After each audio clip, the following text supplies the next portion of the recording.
नमस्कार, शालोम। आप सभी लोगों का शालोम कोचिंग के ऑनलाइन यूट्यूब प्लेटफॉर्म पर स्वागत करते हैं। और हम लोग भारतीय इतिहास की सीरीज को पढ़ रहे थे और भारतीय इतिहास की सीरीज में पिछला जो वीडियो था उसमें एक छोटा सा करेक्शन आप लोगों को करना है। मैंने आपको बताया था कि Asiatic Society of Bengal Calcutta में जिसका मुख्यालय बना है उसका जो ईयर है वो 1784 है। आप लोग प्लीज इसको करेक्ट कर लेना। और डीडी क्वेश्चन भी मार्क्सवादी इतिहासकार है, वो मैंने सवाल बताया था। इस चीज को प्लीज नोट करके आप आगे बढ़ते। आज हम शुरू करते हैं सिंधु घाटी सभ्यता। ठीक है, सिंधु घाटी सभ्यता को पढ़ने से पहले मैंने कुछ प्रश्न लिखे हैं ताकि प्रश्नों को दिमाग में रखते हुए आप इसको आगे बढ़ें। तो हम शुरू करते हैं सिंधु घाटी सभ्यता। सिंधु घाटी को हड़प्पा संस्कृति भी कहा जाता है। क्यों कहा जाता है? ऑप्शन है पहला, सर्वप्रथम 1921 में हड़प्पा की खोज हुई, पहला तथ्य तो ये है। दूसरा है हड़प्पा समस्त सिंधु स्थलों में सबसे बड़ा है, दूसरा तथ्य। तीसरा, हड़प्पा इस संस्कृति का विकसित नगर था, मतलब बाकी विकसित नहीं थे, इसका मतलब ये या उपयुक्त सभी। जब मैं लाइव क्लास शुरू करूंगी कुछ दिन के अंदर तो आप लोग इसका जवाब देंगे, लेकिन अगर अभी आपको किसी को आता है जवाब तो एक बार आप मन में सोचिए और फिर अपन आगे बढ़ते हैं। ठीक है, तो देखते हैं। सबसे बड़ा नगर था, ये तथ्य गलत है। सबसे बड़ा नगर हड़प्पा नहीं था। इस संस्कृति का विकसित नगर था, ये भी गलत है, क्योंकि ये केवल इसी को इंडिकेट करता है। जब दो कट गए तो तीसरा अपने आप ही कटेगा। ये आंसर निकालने का तीसरा तरीका है। सर्वप्रथम हड़प्पा की खोज हुई थी, ये तथ्य सही है, क्योंकि 1921 में केवल इसी के बारे में पता था और दयाराम साहनी ने यहाँ पर खोज करना, उत्खनन करना शुरू किया, इसलिए इसका नाम शुरू में क्या रखा गया? हड़प्पा। अब यहीं पर मैं आपको एक तथ्य बता दूं, सिंधु घाटी सभ्यता, इसे हड़प्पा भी कहा जाता है, सिंधु घाटी सभ्यता भी कहा जाता है और सैंडल सभ्यता भी इसे कहा जाता है, एक ही बात। ठीक है, सवाल नंबर 2, निम्नलिखित में से कौन सा क्षेत्र हड़प्पा संस्कृति के अंतर्गत नहीं आता है? इसका जवाब भी हम आंसर को वैसे निकाल लेते हैं। ठीक है, तो गुजरात अपन पढ़ेंगे आगे चल के, गुजरात, लोथल बंदरगाह, राजस्थान खूब ही आता है जी, राजस्थान में अपना यहाँ पे कालीबंगा राजस्थान में पढ़ रहे हैं, बनावली हरियाणा में आता है, तो ये भी आंसर नहीं है, ये भी आंसर नहीं है, ये भी आंसर नहीं है। तो पीछे क्या बचा? उत्तर प्रदेश। देखो, उत्तर प्रदेश में साफ साफ इसमें लिखा है पूर्वी उत्तर प्रदेश, यानी कि पश्चिमी उत्तर प्रदेश में अपन पढ़ेंगे तो संभावना है कि हड़प्पा के क्षेत्र यहाँ पर पाए जाए। आंसर क्या है? पूर्वी उत्तर प्रदेश। ठीक है, देखो ये अपने भारत का नक्शा है, ये भारत है अपना, थोड़ी देर के लिए इसे अपना भारत मान लेते हैं। और भारत में यहाँ पर आपका ये पंजाब, ये हरियाणा, ये राजस्थान, ये गुजरात का क्षेत्र और ये यूपी। इधर वाला हिस्सा पूर्वी यूपी और ये वाला हिस्सा क्या कहलाएगा? पश्चिमी यूपी। तो पूर्वी यूपी में नहीं मिले, पश्चिमी यूपी में मिले। अब अगला, हड़प्पा सभ्यता का समूचा क्षेत्र कौन से आकार का है? 1 मिनट दिया मैंने आपको, आप सोचें इसका आंसर, देखें और फिर मैं आपको इसका जवाब बताऊं। ठीक है साहब, देख लिया। अब हम इसकी कुछ जवाब देते हैं। पहली बात तो वृत्ताकार नहीं है। ठीक है, अपन पढ़ेंगे भारत में जो नदी है उनके आसपास, सिंधु नदी के आसपास और उनकी सहायक नदियों के आसपास हड़प्पा के ज्यादा स्थल पाए गए। ठीक है, तो वृत्ताकार नहीं है, ये कट गया। आयताकार बिल्कुल नहीं है, ये भी कट गया। वर्गाकार ये भी नहीं है, ये भी कट गया। वर्गाकार तो वैसे भी कोई सभ्यता बसने से पहले बहुत मुश्किल है कि वो बिल्कुल एग्जैक्ट वैसे। तो बचा क्या? त्रिभुजाकार। ये मैं बताऊंगी आपको थोड़ी देर में। 2 ऑप्शन आप काट सकते थे, वर्गाकार और वृत्ताकार। यहाँ पे थोड़ा कंफ्यूजन होता, लेकिन इसका आंसर क्या है? त्रिभुजाकार। अगला है हड़प्पा सभ्यता का संपूर्ण क्षेत्रफल कितना है? नहीं पता होगा आप लोगों को। ठीक है, ऑप्शन देख लीजिए, अगर आपको पता है तो आप लोग बता सकते हो कि इसका आंसर क्या है? 12,50,000 वर्ग किलोमीटर। ये आप थोड़ा सा ध्यान रखिए। अब अपन हड़प्पा सभ्यता को आगे देखते हैं। ठीक है, अगर स्क्रीनशॉट लेना चाहें तो आप ले सकते हैं, बाकी सवाल मैं आपको देते जाऊंगी ऐसे और अपन इनका आगे पढ़ते जाएंगे।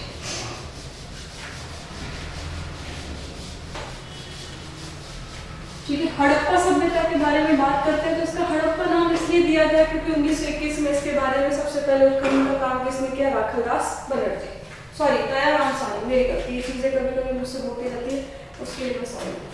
ठीक है, अब बात करते हैं सिंधु सभ्यता, इसी को कहते हैं हड़प्पा सभ्यता और इसी को कहा जाता है सेंधव सभ्यता। ठीक है, सेंधव सभ्यता, हड़प्पा सभ्यता, सिंधु सभ्यता या सेंधव सभ्यता क्या थी, कैसे लोग आए, कैसे बसे, सारी चीजों को अपन डिटेल से देखेंगे। एक बार मैप में देख लेते हैं अपन थोड़ा सा, और मैप में विशेष बात ये ध्यान रखनी है कि कहां से कहां तक ये लोकेटेड है, कहां से कहां तक ये स्थित है। देखो, अगर इसे थोड़ी देर के लिए ज्योग्राफी में मत जाना, भारत के नक्शे में थोड़ा सा मोटा मोटा देख लेते हैं। अगर हम लोग ध्यान से देखें तो यहाँ से सिंधु नदी निकलती, भारत में प्रवेश करती है, फिर वापस चली जाती है कहाँ पर, इधर की तरफ अरब की खाड़ी में। तो जो सिंधु नदी है, सिंधु, उसके बाद झेलम, ये चिनाब, फिर रावी, व्यास और ये सतलज, इस तरीके से नदियां निकलती है। अब ये जो सभ्यता है, ये वाला क्षेत्र जो है, ये क्षेत्र, ये हमारा जो क्षेत्र है पहले भारत में शामिल था, अब इसे पाकिस्तान के नाम से जाना जाता है। पाकिस्तान का जो क्षेत्र है इसको बोलते हैं यहाँ पर पंजाब, ये हो गया सिंध और ये हो गया बलूचिस्तान। इधर अफगानिस्तान पड़ता है, अफगानिस्तान का ये क्षेत्र। तो यहाँ गुजरात, ठीक है, यहाँ पे पंजाब, ये राजस्थान, ये हरियाणा और ये उत्तर प्रदेश। थोड़ा थोड़ा मोटा मोटा मैंने आपको इसके बारे में बताया। एक बार मैं लिख दे दूं, ये यूपी, उत्तर प्रदेश, गुजरात, सॉरी राजस्थान, ये गुजरात, ये पंजाब और ये हरियाणा। ठीक है, ऊपर वाला क्षेत्र ये कश्मीर, और बस थोड़ा इतना आप आपको ध्यान रखेंगे। तो ये जो क्षेत्र है, विशेष रूप से इस क्षेत्र में एक सभ्यता पनपी। अब सभ्यता पनपी घटना है भारत में जब ट्रेन चलाई जा रही थी, रेल चलाई जा रही थी, उससे कुछ पहले की एक व्यक्ति था, उस व्यक्ति का नाम था चार्ल्स मैसन। इस व्यक्ति का नाम है चार्ल्स मैसन। चार्ल्स मैसन यहाँ पे गए और 1826 ईस्वी सन में उसने कहा कि भारत में मैंने कुछ टीले देखे और ये इस क्षेत्र की तरफ देखे हैं और यहाँ पर उत्खनन का काम करना चाहिए। किसी ने ध्यान नहीं दिया, उसकी बात को इग्नोर कर दिया। अब 1826 के बाद 1853 ईस्वी सन में, 1853 ईस्वी सन में, 53 से लेकर 56 तक काम चलता है, 56 ही रख लेते हैं सीधा। इस समय दो व्यक्ति थे, एक का नाम है जॉन बर्टन और दूसरे व्यक्ति का नाम है विलियम बर्टन। ये दोनों भाई थे। अब भारत में जो भारतीय हिस्सा था, यहाँ लाहौर से लेकर कराची, कौन से क्षेत्र तक, लाहौर से लेकर कराची, लाहौर से कराची तक रेल लाइन बिछाई जा रही थी। अब रेल लाइन बिछाई जा रही थी, ईंटों की जरूरत पड़ी। जब ईंटों की जरूरत पड़ी तो हुआ क्या कि पास में एक टीला था, वहां पे ईंटें निकल रही थी, इन्होंने निकाल लो ईंटें, कोई दिक्कत वाली बात नहीं। तो इस घटना के विषय में जब बड़े स्तर पर ईंटें मिलने लगी तो यहाँ पर एक व्यक्ति है कनिंघम ने इस तरफ ध्यान दिया थोड़ा सा और इस क्षेत्र के बारे में बातचीत करना शुरू किया। मतलब पहली बार ये क्षेत्र प्रकाश में आया ढंग से कनिंघम के समय में 1853 से लेकर 1856 तक कनिंघम ने इस क्षेत्र का सर्वेक्षण किया। इसके बाद घटना है 1921 की, 1921 ईस्वी सन। 1921 में भारतीय पुरातत्व सर्वेक्षण विभाग जो था, भारतीय पुरातत्व सर्वेक्षण विभाग, इस विभाग ने एक व्यक्ति को नियुक्त किया और इस व्यक्ति का नाम था दयाराम साहनी। और कहा दयाराम साहनी जी आप जाइए और वहां पर उस क्षेत्र का थोड़ा निरीक्षण कीजिए। 21 में दयाराम साहनी जी गए इस क्षेत्र में और कहा और देखा तो यहाँ पर पहली बार इस हड़प्पा वाले क्षेत्र को दयाराम साहनी ने देखा कि यहाँ पर कोई सभ्यता बसी हुई थी। पहले कुछ लोग रहते थे, बड़े स्तर पर अवशेष मिलने लगे। अब चूंकि पहली बार हड़प्पा के बारे में पता चला तो इसे नाम क्या दे दिया, हड़प्पा। पहला सवाल यही था, इस क्षेत्र को हड़प्पा क्यों कहा जाता है। तो 1921 में भारतीय पुरातत्व सर्वेक्षण विभाग के दयाराम साहनी ने यहाँ पर इस क्षेत्र में खोज उत्खनन का काम शुरू किया, इसलिए इस क्षेत्र को क्या कहा गया, हड़प्पा सभ्यता। हड़प्पा इसलिए नहीं कहा कि हड़प्पा सभ्यता ये हड़प्पा ही थी, नहीं, ऐसा कुछ भी नहीं था। ये कौन सी जगह था, ये रावी नदी के तट पर था, ठीक है। तो जो रावी नदी थी उस नदी के तट पर ये था। रावी, ब्यास और सतलज, रावी और ब्यास दो ऐसी नदियां हैं जो बिल्कुल पहले भारत में मिल जाती है, उसके बाद में सतलज नदी आगे जाती है, उसमें मिलकर के ये चलती है। तो रावी नदी के तट पर ये बसा हुआ था। अब यहाँ पर उत्खनन का काम शुरू होता है। अब यहाँ पर जब उत्खनन का काम शुरू होने लगा तो इस समय क्या होता है कि देश में और घटनाक्रम चलता है। 1947 के आसपास देश आजाद हो जाता है। जैसे देश आजाद होता है, अब यहाँ पर बहुत सारे क्षेत्र यहाँ मिले थे, बहुत सारे क्षेत्र यहाँ मिले हैं, पंजाब में मिले, लगभग इस सभ्यता के सभी क्षेत्र कहाँ चले गए, पाकिस्तान की तरफ। अब पाकिस्तान की तरफ चले गए सारे के सारे क्षेत्र। भारत ने इसको चैलेंज की तरह भी लिया। भारत ने चैलेंज क्या लिया कि हम यहाँ पर अपनी सभ्यता के क्षेत्रों को खोजना शुरू करेंगे। तो गुजरात, यहाँ पर उत्खनन का काम बाद में हुआ। इसके बाद ये थोड़ा बहुत कश्मीर वाले क्षेत्रों में, राजस्थान में उत्खनन का काम, जैसे मैंने राजस्थान के वीडियो में आपको बताया था कि राजस्थान में कालीबंगा में उत्खनन का काम आजादी के बाद 1953-1954 के आसपास शुरू हो जाता है। तो ये आप थोड़ा सा ध्यान रखना कि पाकिस्तान में मैक्सिमम क्षेत्र जो था वो चला गया। अब हम इसका एक बार विस्तार देखते हैं, उत्तर, दक्षिण, पूर्व, पश्चिम, और उसके बाद प्रत्येक व्यक्ति का यहाँ पर जो उत्खनन का काम हुआ उसको देखते हैं। दो बातें ध्यान रखना, सबसे पहले बताया चार्ल्स मेसन ने, उसके बाद 1856 में दो द्वीप थे, जॉन बर्टन, विलियम बर्टन, ईंटें यहाँ पर लाइनें बिछाई थी कराची से लेकर लाहौर तक, ठीक है। और लाहौर और कराची के बीच में ट्रेन लाइनें बिछाते समय कनिंघम ने एक बार सर्वेक्षण किया इस क्षेत्र का 1853 से 1856 के बीच। 1921 में भारतीय पुरातत्व सर्वेक्षण विभाग, इंडियन आर्कियोलॉजिकल डिपार्टमेंट की तरफ से दयाराम साहनी ने हड़प्पा के क्षेत्र में उत्खनन का काम किया, रावी नदी के तट पर जो बसा हुआ है, इसीलिए इसको नाम शुरुआत में क्या दिया गया, हड़प्पा सभ्यता, ठीक है। ये आप थोड़ा सा ध्यान रखें।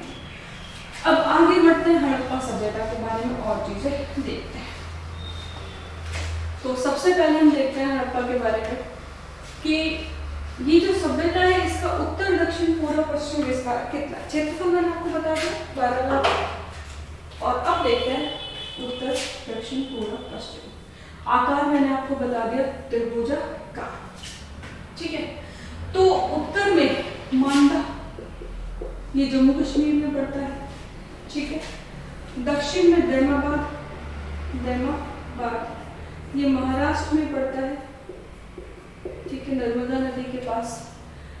यहाँ पर पड़ता है आपके आलमगीर, और आलमगीर नामक जो स्थान पड़ता है ये पड़ता है आपके मेरठ के पास, यानी कि यूपी हो गया, यूपी यानी कि पश्चिमी यूपी हो गया, ठीक है। और ये हो गया आपका इधर मकरान तट, यानी कि पूरा का पूरा पश्चिमी भाग, उत्तर, दक्षिण, पूर्व और पश्चिम। अब इस क्षेत्र को ध्यान रखते हुए इसका जो आकार है, वैसे तो लगता है कि साहब ये वृत्ताकार नहीं, ये त्रिभुजाकार आकार है, और इसका पूरा का पूरा आकार, ठीक है। मांडा, आलमगीर, मेरठ, दैमाबाद, और यहाँ पर आएगा सुरका गढ़। ये आप ध्यान रखेंगे, उत्तर, दक्षिण, पूर्व और पश्चिम। इधर की तरफ भारत से बनता है अफगानिस्तान, एक थोड़ा सा ये क्षेत्र आप ध्यान रखोगे। और यहाँ जब अफगानिस्तान पड़ता है तो यहाँ दो स्थान है, शोरतगुई और मैं साफ साफ लिखूं, शोरतगुई और मुंडीकाक। देखो थोड़ा सा ध्यान रखना, जो पर्वत श्रृंखला है, मैं आपको बताऊं, जैसे मान के चलो ये भारत है, तो यहाँ पामीर की घाट है, पामीर की घाट से ये कुल्लू श्रेणी, ये श्रेणियां निकल जाते हैं। तो इधर की तरफ है हिंदू कुश पर्वत, हिंदू कुश पर्वत के उत्तर में शोरतगुई आता है, ठीक है। और अफगानिस्तान के दक्षिण में क्या आता है, मुंडीकाक। ये आप ध्यान रखना। यहाँ तक इस सभ्यता के अवशेष अपने पाए गए, ठीक है, तो ये आप ध्यान रखना, उत्तर दक्षिण पूर्व पश्चिम इसका क्या है, इसका। अब बात करते हैं कौन सी प्रजातियां हैं जो यहाँ पर आई है, उसके अलावा बात करते हैं इसका समय क्या निर्धारित किया है, कौन कौन सा काल। ठीक है, तो हम देखते हैं चीजों को आगे। एक व्यक्ति हुए हैं जॉन मार्शल, जो जॉन मार्शल है 1921 में दयाराम साहनी जब उत्खनन करने जाते तो भारतीय पुरातत्व विभाग के अध्यक्ष उस समय जॉन मार्शल थे। ठीक है, तो जॉन मार्शल ने इसका अध्ययन किया और जॉन मार्शल ने इसका समय निर्धारित किया, तिथि क्रम जिसे कहते हैं, कब से कब तक ये पुरानी है। ठीक है, तो जॉन मार्शल से पहले हम ये चीज देख रहे हैं कि तिथि क्रम किस आधार पर निर्धारित की जाती है। तो पहला आधार है तिथि क्रम का डेंड्रोलॉजी, खूब सारे हैं, मैं लिख देती हूँ सारे। स्तरीकरण, स्तर कितने बसे इसका, एक स्तर है, 2 स्तर है, 3 स्तर है, 4 स्तर है, 5 है, जैसे मोहनजोदारो अपन देखेंगे उसमें 7 स्तर मिल जाता है। ठीक है, दूसरा स्तर है कार्बन डेटिंग, दूसरा तरीका है कार्बन डेटिंग पद्धति, कार्बन डेटिंग पद्धति, इसको C14 भी कहा जाता है। इसके बारे में थोड़ी सी डिटेल में आपको बता दूंगी। प्रत्येक जो वस्तु है जो मृत हो जाती है उसमें से कार्बन रिलीज होता रहता है और 5568 कई जगह कुछ और भी डिजिट है, वो उसका आधारित काल होता है। ठीक है, तीसरा है डेंड्रोलॉजी, डेंड्रोलॉजी इसे वृक्ष विज्ञान कहा जाता है, वृक्ष विज्ञान भी कहा जाता है। इस आधार पर भी देखा जाता है डेंड्रोलॉजी वृक्ष विज्ञान के आधार पर। अगला है मुद्रा साक्ष्य, मोहरों के आधार पर भी ये पता लगाया जाता है कि ये जो है कितनी पुरानी है। ठीक है, एक अंतिम तथ्य है विदेशों से संपर्क के आधार पर, विदेशों से संपर्क के आधार पर है भी से गलत नहीं। मान के चलो हमारे पास में कोई लिखित साक्ष्य नहीं है, पहले फेसबुक व्हाट्सएप था नहीं, प्रिंट मीडिया था नहीं, ये चीजें थी नहीं, लिपि अभी तक पढ़ी नहीं गई, हम लोग क्या देखेंगे, यहाँ जो चीजें मिली है उनका विदेशों में भी कोई संपर्क है। जैसे मान के चलो वर्तमान में आप सब लोग एग्जाम्पल ले लो, एडिडास का शूज पहन, तो एडिडास का शूज अगर विदेशों में भी मिल रहा है तो इसका मतलब आप सामने बिठा सकते हो कि ये वहाँ के समकालीन लोग रहे होंगे। तो इस तरीके से थोड़ा सा विदेशों के संपर्क के आधार पर साक्ष्य बनाया जाता है। मुद्रा कैसी है, मुद्रा में 2 चीजें देखी जाती है, करेंसी है या फिर सील है, मोहर है, वो कैसी है, उसका आकार कैसा है, उसके आधार पर देखा जाता है। वृक्ष विज्ञान के आधार पर देखा जाता है कौन कौन से वृक्ष। कार्बन डेटिंग पद्धति इंपॉर्टेंट है क्योंकि इसी के आधार पर कुछ चीजें होंगी। स्तरीकरण के आधार पर कितनी बार बस है। ठीक है, अब जब सिंधु घाटी सभ्यता का उत्खनन हुआ उसमें कुछ समस्याएं नहीं, मैं आपको बताऊंगी इसके बारे में डिटेल से। तो इन चीजों को ध्यान में रखते हुए ही इसका समय निर्धारण किया है। सबसे पहले हम बात करते हैं जॉन मार्शल। जॉन मार्शल ने इसका समय निर्धारित किया 500 वर्ष। कितने साल? 500 वर्ष। 3250 ईसा पूर्व से 2750 ईसा पूर्व। किस आधार पर क्या जॉन मार्शल आए? जॉन मार्शल ने कहा जो ये सिंधु सभ्यता है ये 3250 3250 ईसा पूर्व से 2750 ईसा पूर्व की। उन्होंने इसका ये समय निर्धारित किया। उन्होंने समय निर्धारित करने के लिए एक पैमाना देखा। उन्होंने देखा जो बेबीलोनियन सभ्यता है, बेबीलोनियाई सभ्यता है, उस सभ्यता के आधार पर और उसके साथ जोड़कर इसे देखा। हम इसका खंडन करेंगे, कैसे करेंगे उसे देखें। उन्होंने कहा कि ये जो सिंधु सभ्यता है, बेबीलोनी जो सभ्यता है, उसी की दत्तक सभ्यता है। दत्तक मतलब उन्हीं लोगों ने आकर शायद इस सभ्यता को आकर बसाया होगा। तो एक अभिलेख है वहां पर सारनाथ का और शासक का समय है, हम्बुरावी सभ्यता संहिता वहीं से मिलती है। तो ये जो सभ्यता थी इसके आधार पर इन्होंने कुछ चीजों को देखा। अब जो सारनाथ का समय है और इस समय की पहले जानकारी नहीं मिली। सारनाथ के समय की जानकारी अभी मिली है।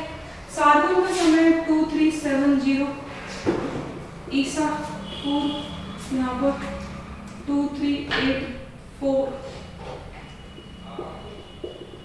ईसा पूर्व से 2370 ईसा पूर्व। पहले इसकी जानकारी नहीं थी।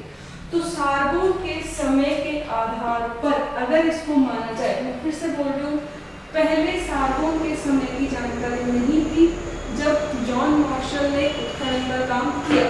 बाद में सार्वल के समय की जानकारी ही लगभग निकल के आती है। तो जो उन्होंने जॉन मार्शल ने समय निर्धारित किया था उस समय वो वर्तमान में तथ्य मान्य नहीं होगा। क्लियर? फिर से बताती हूँ, एक बार फिर से समझना। जॉन मार्शल ने यहाँ देखा बेबीलोनी सभ्यता के आधार पर उन्हें जो सार्गोन शासक था उससे कुछ साम्यताएं दिखाई, लेकिन उन्हें इसका एग्जैक्ट समय नहीं मालूम था, इसलिए उन्होंने भारतीय सभ्यता का समय क्या निकाला, 3200 ईसा पूर्व 3250 से 2750 ईसा पूर्व। लेकिन जब इसका समय निकल के आ जाता है सामने तो फिर जॉन मार्शल का जो तथ्य है वो गलत साबित हो जाता है। ठीक है, तो इस तथ्य के आधार पर हम एक चीज देखते हैं कि हमें क्या कहा गया, सिंधु घाटी सभ्यता को, ये जो बेबीलोनिया सभ्यता थी या मेसोपोटामिया सभ्यता थी, वहां से आकर इन लोगों ने इस सभ्यता को बसाया। ऐसा तो नहीं है, ये तो गलत है। ठीक है, अब और एक इम्पॉर्टेंट यहीं पे चीज को देख लेते हैं हाथों हाथ कि इस सभ्यता के जनक कौन। बाकी अपन माधव स्वरूप वस्त अर्नेस्ट मैके वगैरह भी देखते हैं, लेकिन अभी एक चीज देखते हैं कि इस सभ्यता के जनक कौन थे, इस सभ्यता के जनक कौन माने जाते हैं। आप लोग को मेरी पहली या दूसरी वीडियो याद हो तो उसमें मैंने आपको बताया प्रोटो ऑस्ट्रेलाइट कहाँ से आकर बसे थे, अल्पाइन लोग कहाँ से आके बसे थे, मंगोलिया लोग कहाँ से आके बसे थे, द्रविड़ कौन थे। तो इस सभ्यता में 4 इंपॉर्टेंट लोगों की बात होती है। कुछ लोग मानते हैं प्रोटो ऑस्ट्रेलाइट, कुछ लोग मानते हैं अल्पाइन, ठीक है, कुछ लोग मानते हैं भूमध्य सागरीय, भूमध्य सागरीय और मंगोल। ठीक है, इन 4 तथ्यों के आधार पर ये माना जाता है कि शायद इन लोगों ने आकर यहाँ पर सिंधु घाटी के आसपास इस सभ्यता को बसाने का काम किया होगा। ठीक है, माना जा सकता है। अब क्या हुआ, इन्हीं को बाद में कहा जाएगा आर्यंस आए और आर्यंस ने आकर के भारतीय सभ्यता को बसाया। ठीक है, अब यहाँ पर जब हम इस सभ्यता का पतन देखेंगे, खत्म होने का कारण देखेंगे, तो उसमें कारण आता है आर्यों का, कि आर्यों ने इस सभ्यता का पतन किया। अपन आगे चल के पढ़ेंगे, इंद्र पुरंदर जिसे कहा जाता है, और हमारे पुराणों में लिखा हुआ है किलों का विध्वंस करने वाला, तो शायद हम साम्यता में लगाएंगे इस बात से कि उसने आकर के यहाँ पर जो सिंधु घाटी सभ्यता के लोग रहते थे उन सभी को यहाँ पर समाप्त करके। ठीक है, तो ये चीज इनसे जुड़ी हुई है, लेकिन ये थोड़ा सा तथ्य अगर देखें, इसमें एक तथ्य और जुड़ जाता है, वो ये है कि जो सिंधु घाटी सभ्यता के लोग हैं, सिंधु घाटी सभ्यता के लोग हैं, तथ्य ये है कि इन लोगों को माना जाता है, मैंने आपको पाषाण काल पढ़ाया, पाषाण काल से लेकर लगातार विकसित क्रम का परिणाम माना जाता है। मैं थोड़ा धीरे बोलने की कोशिश इसीलिए कर रहा हूँ ताकि आप धीरे धीरे समझ जाओ। सिंधु घाटी सभ्यता का एक तथ्य तो ये इन लोगों ने आकर के बसाया होगा या ये लोग यहाँ से आए होंगे। दूसरा तथ्य ये इम्पोर्टेंट कि सिंधु घाटी सभ्यता के लोग पाषाण काल से लेकर के और लगातार इस समय तक, यानी कि सिंधु घाटी के समय तक, हड़प्पा के समय तक विकसित होने वाली सभ्यता का परिणाम माना जाता है, विकसित होने वाली सभ्यता का परिणाम माना जाता है। तो ये भी तथ्य है, तथ्यों को अपने हिसाब से सब समझ लें, लेकिन तथ्यों को कोई एक्चुअल आधार नहीं। मैंने एक बार अपने वीडियो में बताया था कि कहीं पर किसी व्यक्ति का एक्सीडेंट हो जाता है किसी व्यक्ति के साथ में, तो 2 व्यक्ति हैं, कुछ लोग कहेंगे उस लड़के की गलती है, कुछ लोग कहेंगे बुजुर्ग व्यक्ति की गलती है।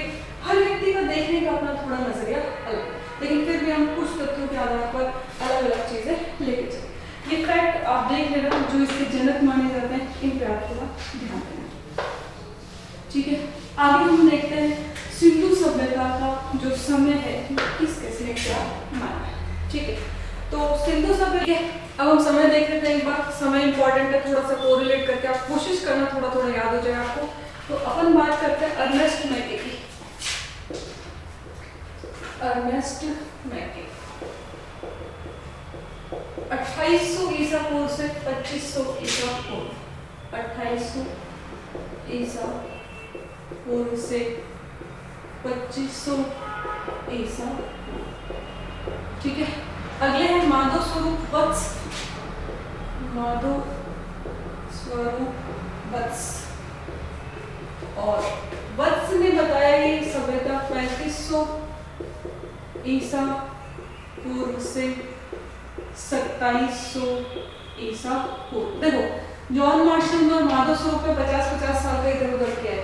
मार्शल ने 3550 बता दिया, जबकि उन्होंने 3500 सीधा राउंड फिगर में लिख दिया। मार्टिमर व्हीलर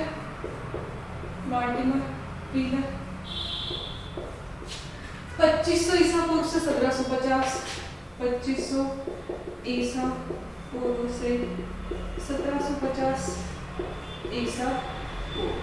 ठीक है, एक है फेयर, डेल सर्विस फेयर ही नाम याद रख लेना। और फेयर ने बोला 2000 ईसा पूर्व से 1500 ईसा पूर्व। ठीक है, फेयर 2500 5 साल माना सीधा सीधा एक शब्द है।